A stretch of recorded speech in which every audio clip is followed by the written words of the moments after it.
टुनकपुर गांव में शाम होते ही सन्नाटा छा जाता था। चारों ओर अंधेरा और कोहरे ने पूरे गांव को ढक लिया था। शाम होते ही सब अपने घर में घुस जाते थे।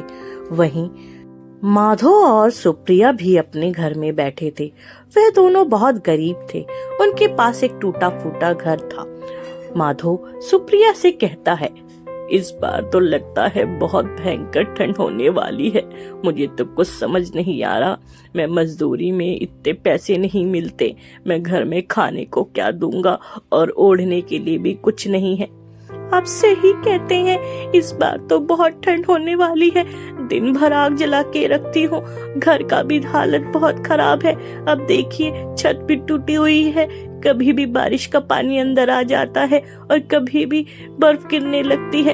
हाँ भगवान, क्या करूँ मैं? इतनी मेहनत करता हूँ, पैसे ही नहीं देते गांव में कोई। बहुत मुश्किल से एक दो काम मिलता है, उससे ही तो हम ये थोड़ा बहुत पेट भर लेते हैं। सही कहते हैं, आप फिक्र मत कीजिए, कुछ न कुछ तो हो ही जाएगा। भगवान हम गरीबों की भी बहुत ही सुनेगा।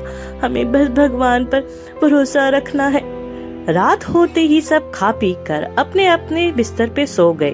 उनके पास ओढ़ने के लिए भी एक चादर नहीं थी। सब ठंड में आग जलाकर सो गए। रात के अंधेरे में अचानक से बारिश होने लगी और छत से पानी टपकने लगा। माधो और सुप्रिया सभी और बच्चे सब उठ के खड़े हो गए और अपनी किस्मत पर दुख जताने लगे। अरे अब क्या करें? अगली सुबह सुप्रिया माधो से कहती है, बस जी बहुत हुआ। कल रात तो आपने देखा ना, हमने कैसी रात काटी। हमारे बच्चे भी देखी, पूरी रात नहीं सो पाए। और हाँ, मैं जानता हूँ, हमें भी इतनी ठंड लग रही थी। मैं तो बिल्कुल कोने में था, आग की गर्माहट भी नहीं पहुँच रही थी। आज तो मैं कैसे करके भी एक चादर लेके आऊंगा ताकि हम सब थोड़ा बहुत ढक के सो सके और ये ठंड निकाल सके। मैं जरूर कोशिश करूंगा। सुप्रिया, तुम घर में बच्चों को संभाल के रखना। आप घर की फिक्र मत कीजिए और कहीं से भी एक चादर ले जाइए। मैं बहुत परेशान हूँ। हम बीमार हो गए तो हमारे पास इलाज का खर्चा भी नहीं है। और ध्यान रखिए, अपना भी ध्यान रखना। ये कहकर माधो चला गया। शाम को जब माधो आया तो एक चादर का टुकड़ा लेते हुए आया और कहा, देखो भगवान, ये चादर का टुकड़ा लेकर आया हूँ। बहुत छोटा है, लेकिन कम से कम हमारे बच्चे तो इसमें सुरक्षित रहेंगे।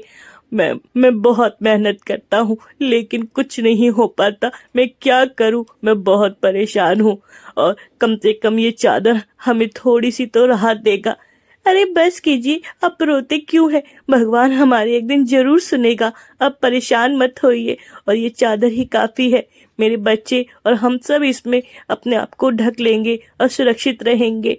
आज भी मौसम खराब दिख रहा है। तुम बच्चों को मत बताना कि मैं रोया था, उनको बहुत बुरा लगेगा। वो मुझसे बहुत प्यार करते हैं। अगर उनको पता चला तो बहुत दुखी होंगे। अरे हाँ बाबा, अब देखिए। रात को सभी उस चादर में लिपट कर सो गए, लेकिन वो चादर 4 लोगों के लिए काफी नहीं था। अचानक से रात में फिर बर्फबारी होने लगी और तब माधो ने देखा कि सभी बच्चे उस चादर पे दुबक कर सोए हैं। माधो को बहुत बुरा लगता है। ऊपर से बर्फ गिर रही है, नीचे से मेरे बच्चे ऐसे दुबक कर सोए हैं। बेचारे ठंड से ठिठुर रहे हैं। ये आग भी उनका सहारा नहीं है। वह रात को ही घर से बाहर निकल गया। कुछ दूर चलते चलते उसे एक बहुत सुंदर सा कंबल दिखता है जो बिल्कुल नया रहता है और वह एक खेत में पड़ा रहता है। माधो दूर से देखते हुए कहता है, अरे इतना नया कंबल यहाँ किसने रखा है? अरे चूने में भी बहुत मुलायम है। पता नहीं किसका है। शायद कोई यहाँ पे रख के भूल गया होगा। आसपास के घर में पूछता हूँ, देखता हूँ किसी का तो होगा ही और उनको दे देता हूँ। सर्दी का टाइम है, सबको कंबल की जरूरत है। मैं भी तो कंबल की तलाश में ही निकला हूँ। ये कहकर माधो इधर उधर देखने लगता है।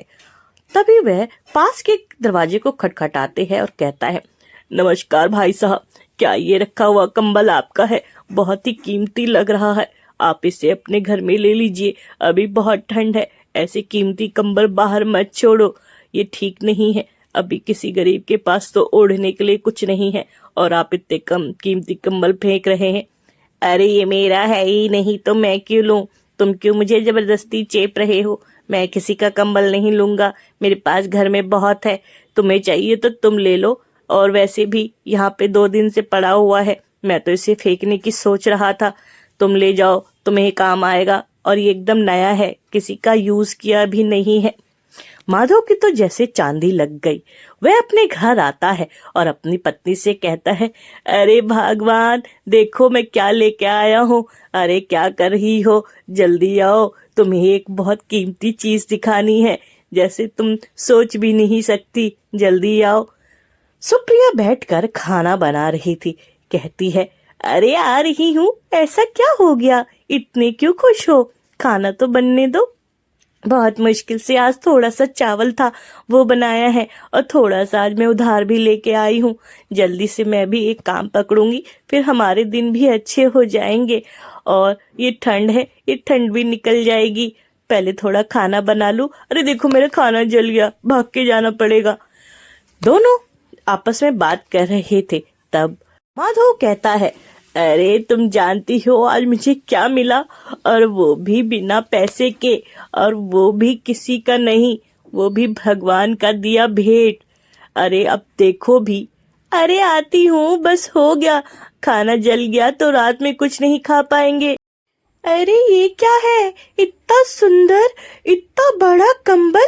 अरे ये तो बहुत महंगा होगा, कहाँ से लिया?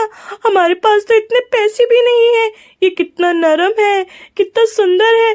अरे कुछ बताओगी भी, ये कहाँ से लिया? अरे मुझे तो खुशी भी हो रही है और डर भी लग रहा है, किसी का चुरा तो नहीं लिया? हमारे घर पे आ जाएंगे, हमारा टूटा हुआ घर भी तोड़ देंगे। अरे कुछ तो बोलिए, मुझे बहुत डर लग रहा है। इतना सुंदर कंबल तो मैंने आज तक नहीं देखा। कितना मुलायम है ये कंबल। इस सर्दी में अगर हमें ये कंबल मिल जाएगा तो हमारी पूरी सर्दी निकल जाएगी।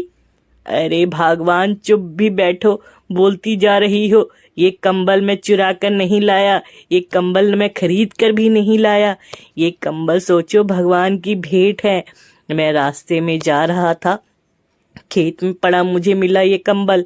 वहां पे मैंने घर के आसपास कई लोगों से पूछा, अरे तो किसी का नहीं था क्या ये? तो आप कैसे ले आए? और किसी ने कुछ कहा भी नहीं। माधव सारी बात बताता है। रात को सभी वह कंबल ओढ़कर सो जाते हैं। बहुत दिनों बाद उन्हें चैन की नींद आती है। इतना प्यारा कंबल, वो भी एक खेत में पड़ा हुआ मिला। रात को बारिश आती है, तब भी किसी की नींद नहीं खुलती। वह कंबल इतना गर्म था कि वहाँ पानी की बूंद भी नहीं टिक। सुप्रिया की जब नींद खुलती है बारिश की टप-टप से, तो वह कहती है, ये कंबल तो बहुत अच्छा है। बारिश का पानी भी नहीं टिक रहा, हमारी सर्दी इस कंबल से निकल जाएगी, और बारिश भी। भगवान ने हमारी सुन ली।